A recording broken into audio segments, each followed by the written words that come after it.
All right, let's go ahead and get started. So today's session is going to run a little different. It's going to be more of a case study on different effects of alcohol use. Okay, so it's broken up into, I believe, about 4 cases, and we'll kind of go through the progression of what alcohol can do to a person. Okay, there is a issue with today's course as well. Okay, so it is published. Okay, I have to figure it out because it looks like there is an error on the site. So don't worry about it for now. I will, once I get the issue resolved, I will send you all an update. And you can do it. You can submit the course afterwards. All right. So why is this topic important? Excessive alcohol use has led to approximately 95,000 deaths and 2.8 million years of potential life loss each year in the United States. And this is a range from 2011 to 2015. So if we think about like the impacts of alcohol use, 2.8 million years of potential life loss. So that is a huge amount. That is people within our society, people within our communities helping each other out, working and contributing to our communities in general. And the number of deaths, especially deaths at a younger age, has an extreme impact on each of our communities. And if we look at it, about 1 in 10 deaths amongst working age adults, ages 20 to 64. So this is our main this is our main cohort of people working in our society, right? The 20 to 64-year-olds. And so this will have a gigantic impact on pretty much everybody. And so thinking about how the last 2 years have gone and the increase in alcohol use and depression, anxiety, we are going to see a lot more of this issue. We're going to see a lot more people affected by alcohol use and its sequelae. So just in general, like, what are the different levels of drinking, right? So moderate drinking for a female versus a male is a little different. So for female, it's 1 drink per day or less than 7 a week. For a male, it's 2 drinks per day or less than 14 a week. And this has to do with overall metabolism between males and females. So if we're looking at heavy drinking, that's 3+ for a female, 4+ for a male, and then binge is in one setting 4 or more for a female, 5 or more for a male. Okay. So just to give you some kind of context, you can see on the other half of the slide all the different what is a drink equivalent? What are we talking about by 1 drink? Okay. And so we're going to start it off with a 22-year-old patient. He's presenting with abdominal pain, nausea, and vomiting for the last 2 days. He's brought in by a roommate, states he has been unable to eat, and it's currently spring break where they're at. Okay. So does anybody want to give a guess of something that potentially can be going on with this patient?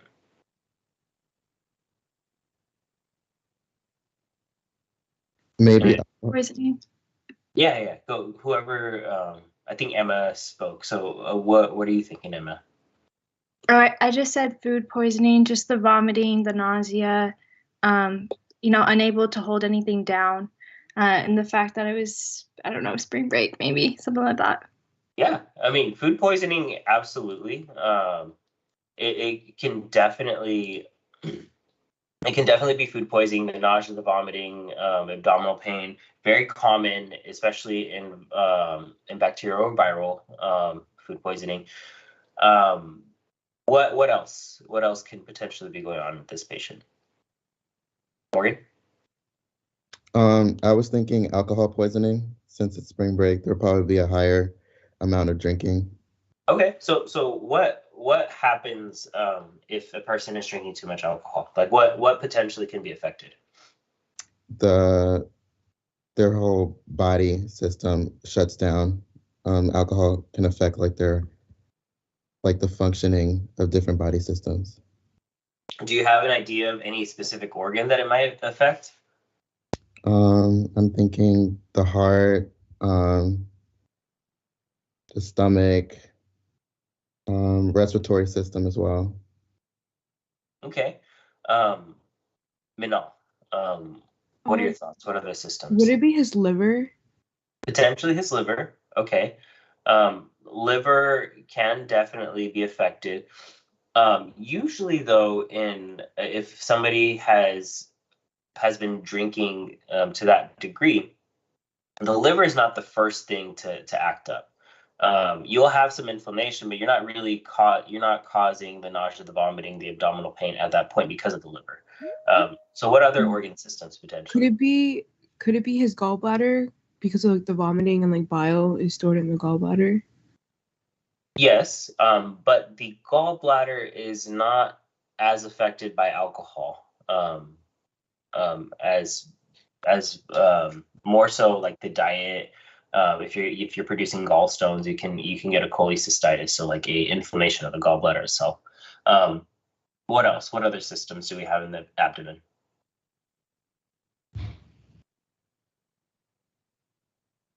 Jehan? Would his kidney be affected? But not necessarily. It depends on if he's been vomiting a lot. He can have significant dehydration. So yes, that can affect the kidney, but it's not necessarily going to cause pain. So I think Elizabeth is asking, does the location of the abdominal pain indicate what might be causing the abdominal pain? So yes, it can, and I can tell you for this patient, it's kind of right in the middle of the stomach. So what is kind of right in the middle of like the abdominal area?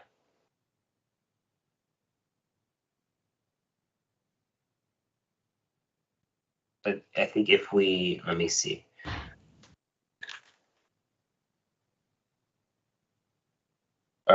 Let me pull up a picture real quick and we'll kind of go through the anatomy.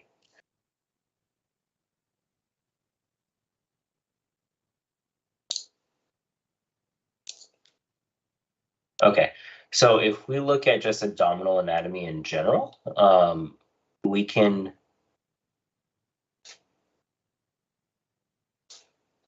you guys see my screen okay? No, we see you. You see me, okay. Let me try to share this again. Okay, you can see that? Yes. Okay. So if we're looking at the abdominal organs, and for whatever reason, there's not a really great picture. So we talked about the liver. We talked about the gallbladder. I think somebody mentioned the kidneys are going to be back here. What else is in the area that could potentially be affected? Is it his stomach and like the large intestine? Stomach, large intestine are definitely the area. If he's been having a lot of vomiting, he can have some upper abdominal pain because of that. But right underneath the stomach, what is that? Duodenum? It attaches to the pancreas, right? So the pancreas can absolutely be affected by alcohol, and one of the most common causes of inflammation of the pancreas is from alcohol use. And so let me go back to sharing this screen.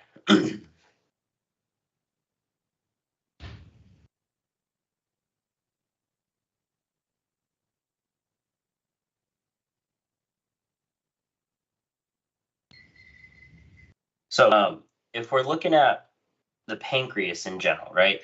The pancreas itself is responsible for producing a lot of different enzymes that we need to digest. It's also responsible for producing insulin, helps control our blood sugars. And so if we're looking at this picture here, right on the at the outlet of the pancreas itself, at the outlet of the pancreas itself, we're showing the gallstones. You show an obstruction, right? So with alcohol use, the mechanism that is proposed is that the pancreas itself, what it usually secretes, is now becoming a bit more thick, and it's becoming a bit harder to actually excrete into the small intestine.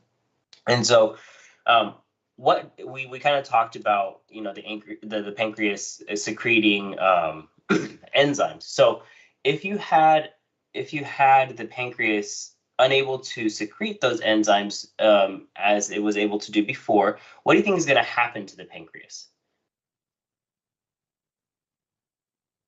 What do those enzymes do, or what do enzymes do in general?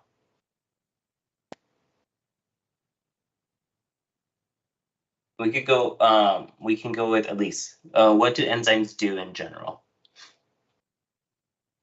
Enzymes metabolize things. So if you're not using it, then you're not breaking it down. So you can have a buildup of things that could, I don't know, lead to gallstones. Yeah, so you're right. They help break things down. And so if you have enzymes in the pancreas unable to actually flow outwards, and it starts breaking things down, and it's doing the job it was intended to do, what happens to the pancreas itself if all those enzymes are just starting to just stay within the pancreas? I guess it would just be self-digesting then, because it's metabolizing in the wrong place. Yeah, so you start breaking down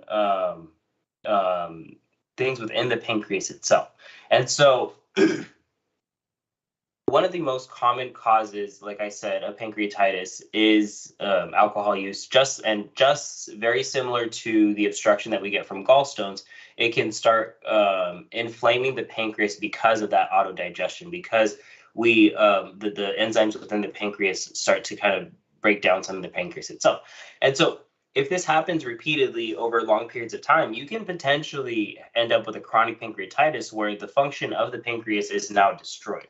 All the enzymes that we produce within the pancreas, as well as the insulin that is produced, that function diminishes significantly, and we can end up with all sorts of problems. So for this patient, the 22-year-olds, typically what we would do, we would give them bowel rest. So they are not supposed to eat or drink anything until they feel ready. And typically there would be, we would wait a few days and then start introducing slowly. But for a lot of patients, what we've seen is once they feel ready to eat again, we start slowly introduce liquids, and then if they tolerate that, then we go to more mushy solids. And all of this is to really rest up the pancreas, make sure it's not trying to excrete as much as possible as we support the patient with a lot of fluids. So that way they're not dehydrated, and also nausea medications. So it's a very common cause of pancreatitis, and you're likely going to see this pretty often when you're a third year in the hospitals. Okay, any questions about that at all?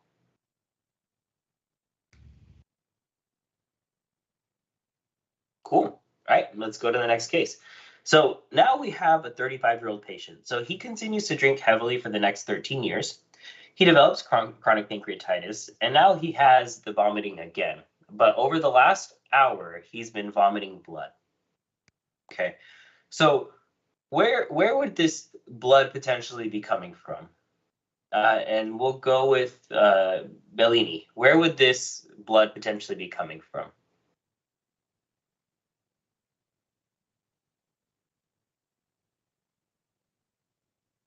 Okay, then we'll go with Crystal.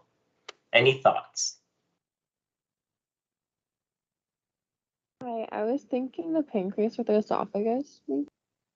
So not so much the pancreas, but yeah, the esophagus, esophagus, and the stomach, right? If you think about, when you vomit, things up, the tract that it comes from is usually from the stomach up into the esophagus. You have a muscle at the end of the stomach called the pylorus, which helps prevent backflow of contents once it's gone through that area. So this patient is vomiting blood. The blood's likely coming somewhere from the esophagus or the stomach. Do you have any idea why that might be happening?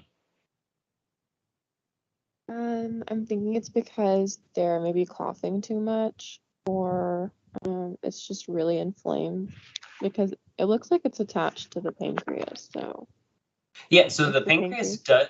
The pancreas does attach to the small intestine, to the duodenum, and so most of that though won't.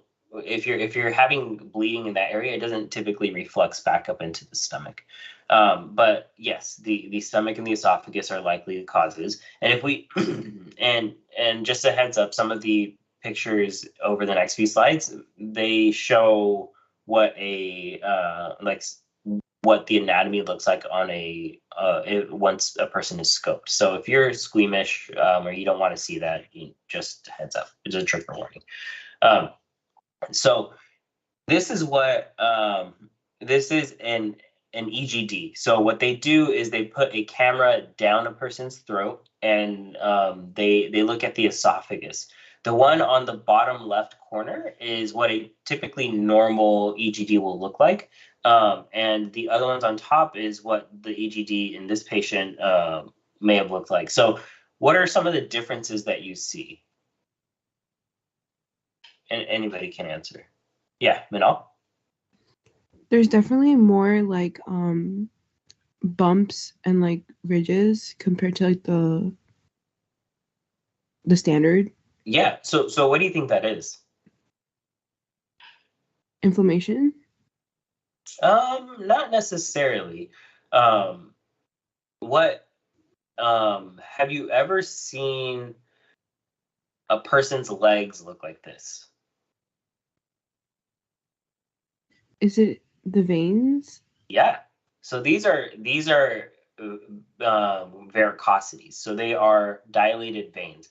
And so if you ever look at a person that has varicose veins on the legs, this is how the veins will typically look. They may not be as severe as this, but they're pretty prominent. They're tortuous, so that they snake back and forth the way it looks here. And so if you have these dilated veins in the esophagus and a person starts drinking, this can potentially become ruptured. One of these veins can become ruptured because they're so sensitive, usually from irritation by acid. If somebody swallows hard foods, you can potentially have some local trauma there. And these veins are not like typical veins. They're higher pressure. And so you have more bleeding within the area. And so you can have these. We typically see them in the esophagus, especially in a person that has been drinking for many, many years and is now having liver failure. And so when we look at the anatomy of the liver, if you see here, and I wish, I don't think I can, let me see if I can, instead of sharing it here, I'll share it on my screen.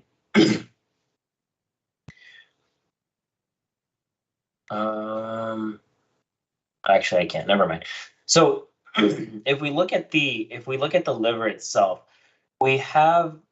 No, this is not going to work. Sorry, guys. I'm just trying to figure out how to best present this so that you can actually see my cursor, because I don't think you guys can't see. Oh yeah, you can see this. Okay, so. So the portal vein, right, it brings blood in from the intestines up into the liver. Okay, so the blood from the intestines is basically just picking up all of the nutrition that we're eating, all of the fats, the sugars, all that's getting absorbed by the gut, going into the bloodstream through the portal vein. The portal vein takes that blood to the liver for processing, right? And then from the liver, it goes up into the heart and then recirculates. So a lot of these veins are taking blood supply from the organs back into the portal system to go to the liver. The problem with somebody that has cirrhosis is the liver becomes fibrotic. The flow going through the liver, it becomes more difficult because of the resistance in there. And so veins in general don't have a pumping mechanism, right? So a lot of times it relies on valves and the suction or the negative pressure from the heart pushing the blood back out to bring that flow upwards. And so if we have increased resistance within the liver itself, it makes it a lot harder for that blood to flow in that forward direction. And what happens is when the pressure in here increases to the point where it becomes higher than the pressure within the portal system, instead of going upwards, now you're draining blood backwards, right? You're draining blood back to the intestines, back into the spleen, and if you look here, back into the esophagus. Okay. And so those vessels that were typically lower pressure are now increasing in pressure, and you are seeing these varicosities here, right? You're seeing the swelling of the veins itself. Okay. Does that make sense? Any questions about that? Okay. And so just like we will see the dilated vessels within the esophagus, we can also see them in the rectum as hemorrhoids. You will also, if you look at a patient that has ascites, and we'll kind of go through what ascites is, but if you look at their belly, sometimes you'll see very prominent veins on the belly itself too. And the name for that is caput medusa. And actually, it's a pretty interesting. Let me see if I can pull it up. And the reason why it's called that is it's supposed to look like Medusa's head. So let me try to share this.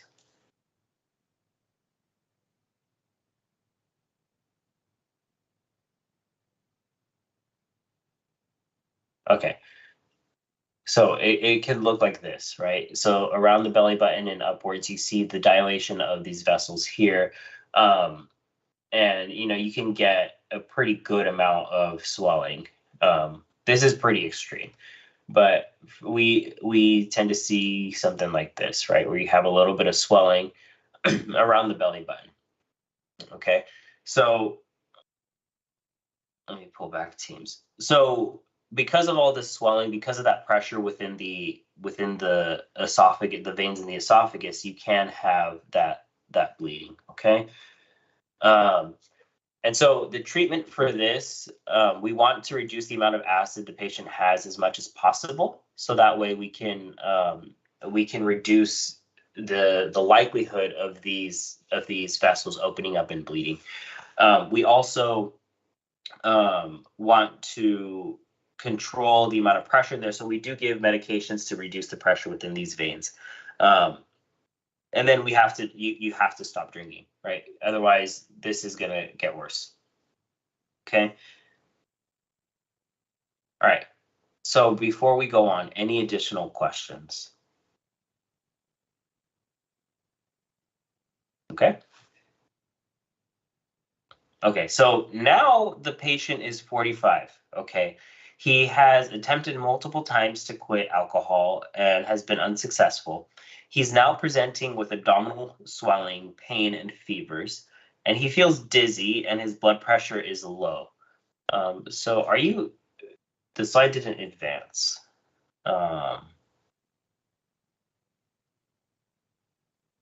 What are you guys' thoughts about that while I try to figure this out? Any thoughts at all about?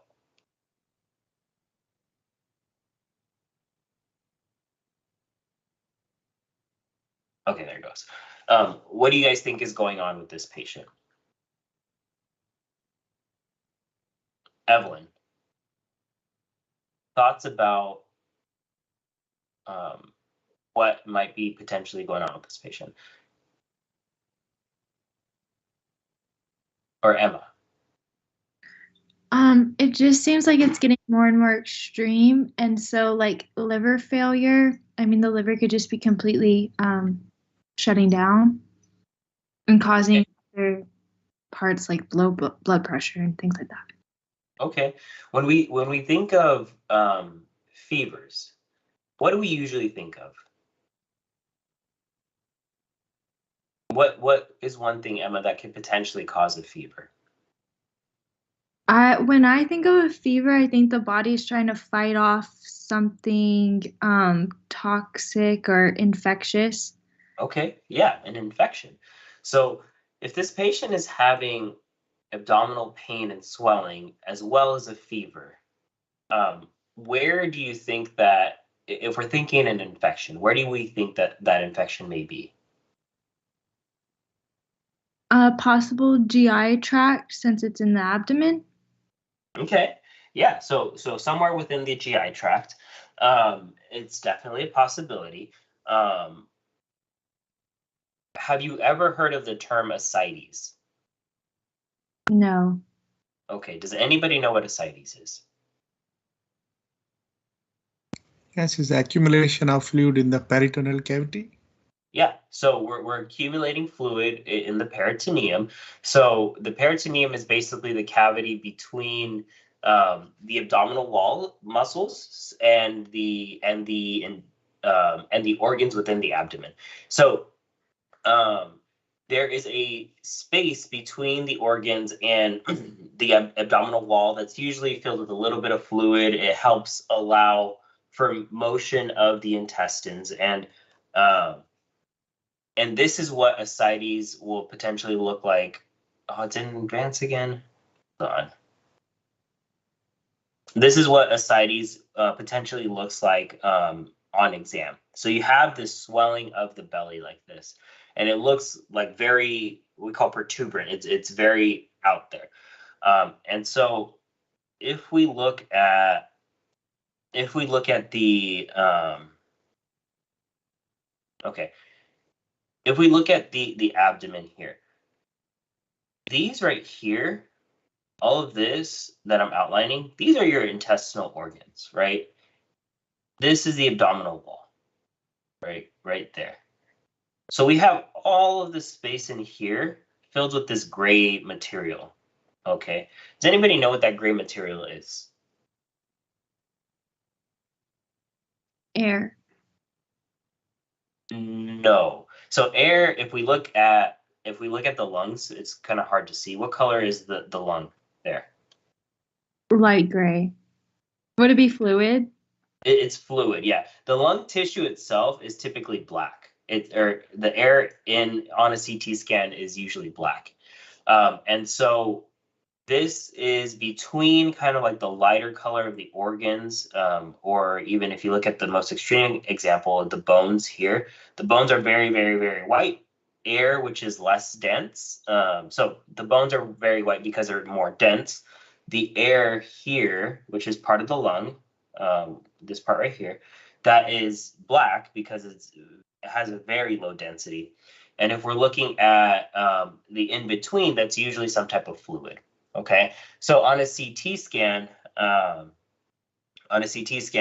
that gray is usually a fluid. And so if we look at the other view, kind of cutting the patient from head to toe, we see here as well, there's just a ton of fluid between the organs here, right, and the abdominal wall. Okay, what is this right here? Does anybody know what this is?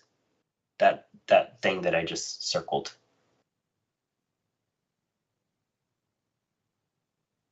Spine. What was that? Spine.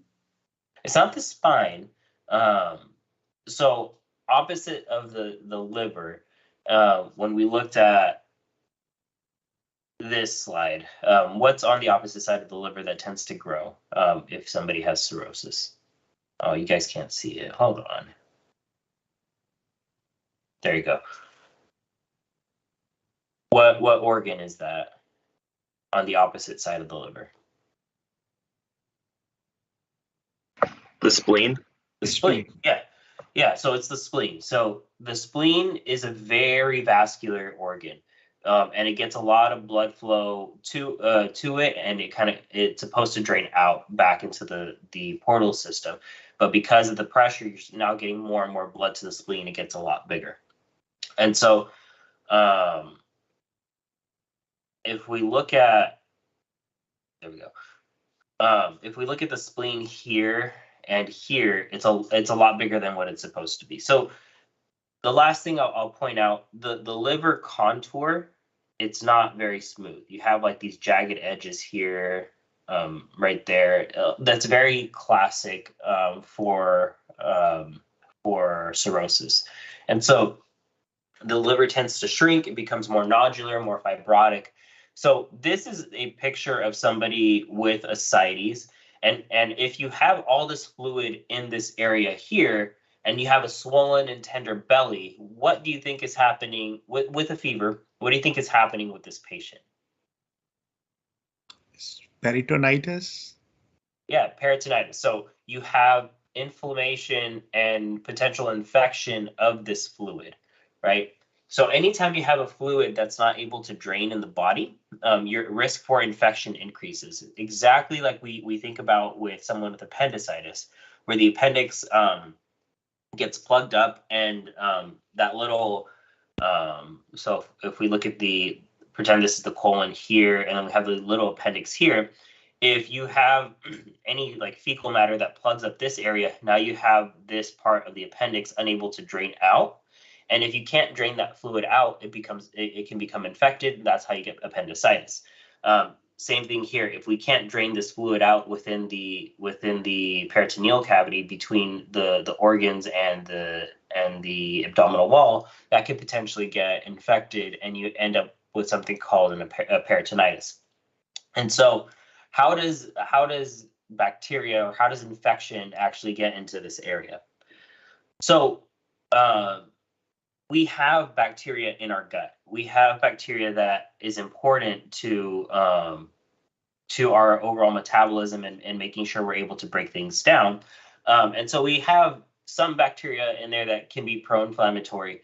But what ends up happening is the gut itself becomes leaky. We have inflammation in there and becomes leaky. And so this bacteria that's here is able to go out into this potential space, into the peritoneum. And so as this bacteria goes out, you end up having infection of that fluid. And so you end up with something called spontaneous bacterial peritonitis. And it's spontaneous because there was no injury that affected the intestine and compromised its overall integrity. You had this leakiness that allowed the bacteria to come out and spontaneously infect that fluid. And so you can also get this bacteria going into your circulation and causing bacteria within the blood, causing sepsis and bacteremia. And that's where you get this picture of a patient that has the abdominal swelling, the pain, the fevers, and then the dizziness and low blood pressure is most likely because of the sepsis. And these patients get very sick very quickly. And it is a very dangerous consequence of the alcohol use. And so the treatment for it is, or actually the diagnosis of it, what do you guys think the best way to diagnose this would be?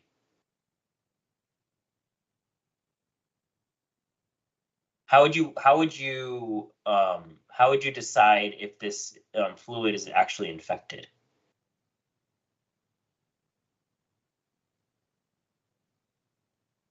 And we can go with Joey. What do you think?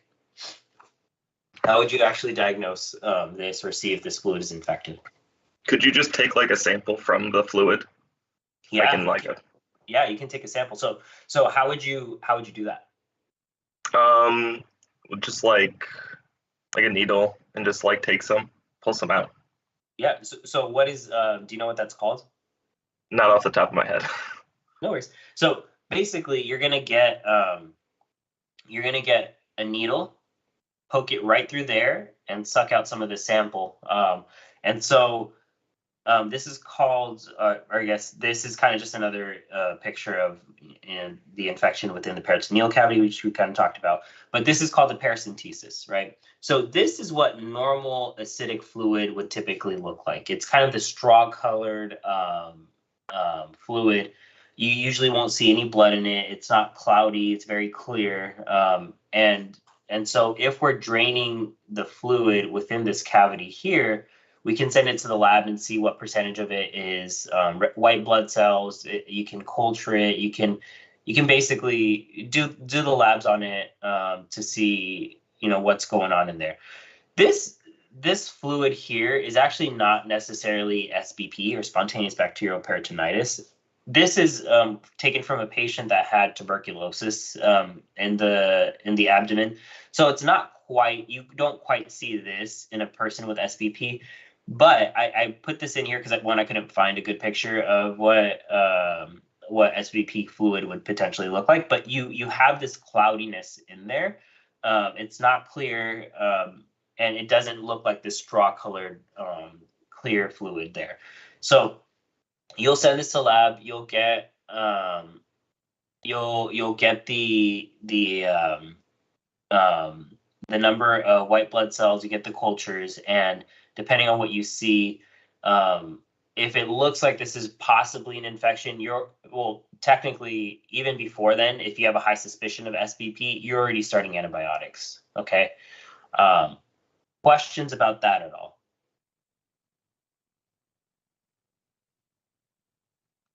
Okay. So now we have a 46-year-old patient. He was drinking about 12 to 18 beers a day. He's tried to cut down multiple times since the last hospitalization, but failed. He decides to quit cold turkey, dumps out all the alcohol in his house, and stays home so he's not tempted to go and buy more alcohol. About 5 days later, he's found at home dead. Okay. Any idea of what potentially may have happened to this patient?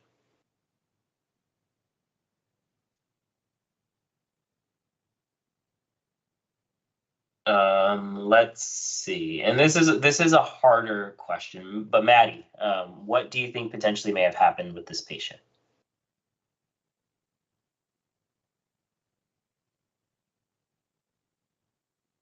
All right, let's go with Caitlin. What do you think may have happened to this patient? I'm thinking it has to do something with withdrawals, but I'm not exactly sure where in the body it's happening. I didn't quite get that. What did you say? I'm assuming that it has to do something with withdrawals, but I'm not exactly sure where in the body it's happening. Yeah, so most likely one potential, so the withdrawal from alcohol is one of the actual withdrawals that may kill you. Okay, so the vast majority of withdrawals from any substance, they're extremely painful. They're very difficult to go through, but they're not usually fatal. Alcohol it can be fatal. It's not always, but it can be. And so so for this patient, if he was trying to quit cold turkey, it's been a long time since, if he's been drinking for a long period of time, the GABA receptors, the receptors within the actual brain, the number that they have changes, right? So the brain chemistry, the brain signaling changes. And so when you have this acute withdrawal of alcohol, the signaling is not the same. You can get something called, actually, Crystal. What would potentially what would this potentially cause? This could have potentially caused alcohol withdrawal syndrome or delirium tremens, I believe, which is when your body is shocked because there's no alcohol in it, or like you're not drinking enough alcohol, so you shouldn't stop cold turkey if you've been drinking as much as this person. Yeah. So the without medical attention. alcohol. I'm sorry, I didn't get that last part. But yeah, but you're right. The alcohol withdrawal potentially killed this patient. So what is the actual timeline of alcohol withdrawal? So within the first stage, it's usually about the first 8 hours. It's what typical withdrawal symptoms will look like, right? You'll get the anxiety, difficulty sleeping, nausea, abdominal pain. Within the first day to 3 days, you can have high blood pressure, increased body temperature, plus everything from up here. And then as you go 4 days, a week, you can potentially start hallucinating. You can have fevers. Seizures is a really big one. We're always really worried about a patient seizing. They become very, very agitated. And so this picture right here is actually a relatively famous picture of what an alcohol withdrawal would potentially look at. So if you look at the guy's face, he's wide-eyed, very agitated. He may be hallucinating, seeing people that aren't there, or hearing voices. And then death because of delirium tremens or because of alcohol withdrawal is usually due to dysarrhythmias. So the heart conduction changes. You end up with an arrhythmia, and that arrhythmia can be fatal. You can have a complicating illness like a pneumonia. So if you're vomiting a lot, you can have an aspiration of the vomit, and our stomach content typically has bacteria in it. So your lungs that are supposed to be sterile now have this bacteria in them, and it can cause an infection like a pneumonia. And if that pneumonia is not treated, you could potentially have sepsis and die. And then there may be other complications or other underlying issues that may be difficult to identify. And if this person is not seeking care, it may lead to his death overall, like the pancreatitis, like a hepatitis, like the SBP, right? So because of all of this, you can have the withdrawal from alcohol use can be fatal. Okay. So some of the things that predispose you to that: older age, if you have heart and lung issues, if your temperature when you spike fevers goes above 104, if you have coexisting liver disease like cirrhosis, that will increase your risk of mortality and death. Okay, so this is why if you ever see a patient, and I've seen this happen where we are really busy and we tell patients, okay, you just got to stop drinking, you got to stop drinking, and some patients take it literally, right? They've been drinking for years and years and years and years, and they take it literally that I just need to stop now, and they'll go quit cold turkey. They'll end up with very severe withdrawals, and a lot of times they'll come in because they don't feel well. Their blood pressure is sky high. They will have like the shakes. And so it's extremely important that if we're stopping alcohol, we're helping them do it, right? We're helping them either by telling them to taper, which tends to be a bit harder because you're still using the substance that's causing the issue, or we give them a benzodiazepine. So something like Ativan or Librium. We can schedule it to a taper that they're able to take over a certain amount of time. It's usually a longer period of time. It's a slow taper of that, not days, not just like a day or two. And so that will help kind of transition those the change in the brain chemistry, right? It'll help with these alcohol withdrawal symptoms because just like alcohol, benzos work on the same GABA receptors. And so they will help mitigate that change. So it's a pretty successful way of getting somebody off of alcohol. But if we don't couple that with other programs, either Alcoholics Anonymous or close follow-up in clinic, referral to chemical dependency to help continue that, a lot of times the sobriety may be short-lived. And so one way that we can actually help a patient reduce the cravings of alcohol is using something like naltrexone. And that medication is usually used in patients that, or typically was used in patients that had an opiate overdose. So they basically it helps open up those receptors, and if a person is overdosing on it, it usually is able to revive them. The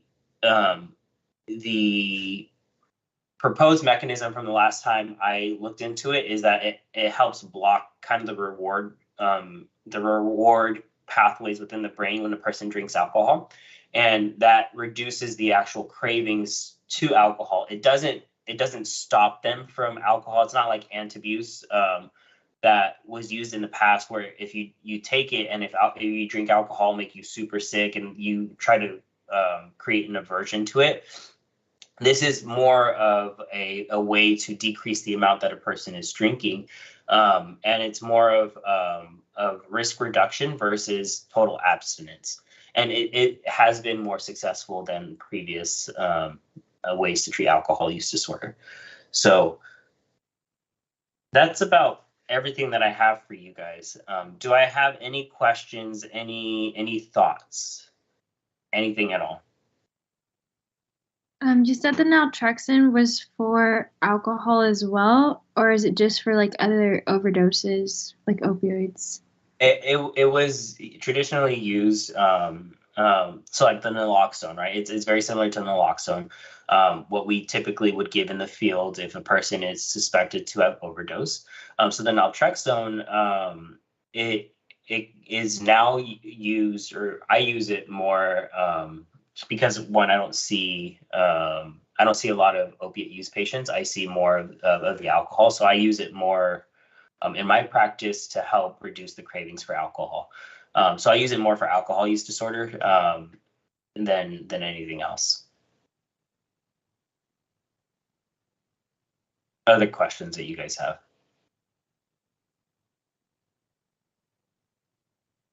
Okay, so hopefully that was interesting, enlightening.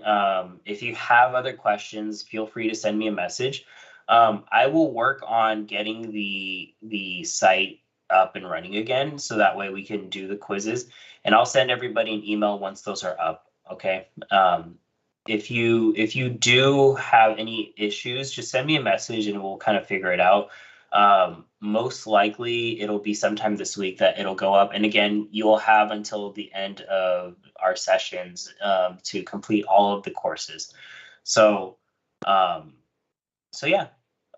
If you have any other questions, anything else, I'll stay on until I'm sure there's nothing else, but you guys are good to go. Thank you guys for coming in. I know it's been a bit since our last session. Thank you. Thank you, Dr. Thank you. Moncrief. Thank you. No problem. Thank you. Thank you. Thank you. Have a nice day. You Okay. too. Thank you, Dr. Abbas. Thank you.